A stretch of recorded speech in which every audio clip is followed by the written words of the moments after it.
Welcome to Not Milk Never Milk. Subscribe if you're lactose intolerant. You start by confirming which NICs will join the bridge and ensuring you have root or sudo access. This prevents permission errors later. Once confirmed, back up current network configs so you can revert if needed. Next, bring target interfaces down and create the bridge device with IP link add name BR0 type bridge. Make sure to explain why. Creating the bridge provides a software switch so packets forward between NICs transparently. Once BR0 exists, attach your physical NICs using IP link set dev efface master BR0. Do this for each interface you want bridged. Then, assign the IP address to the bridge device rather than individual NICs so ARP, DHCP, and routing behave predictably.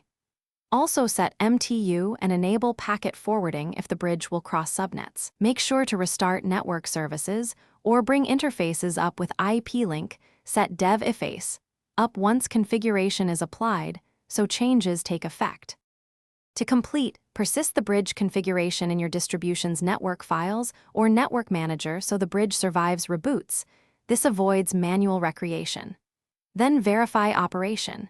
Use bridge link show, bridge FDB show, and test connectivity by pinging hosts across the bridge. If traffic fails, check one key area first.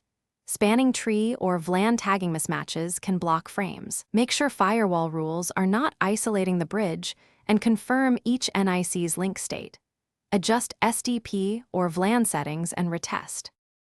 Thanks for watching. If this was helpful, leave a like and consider subscribing. See you next time.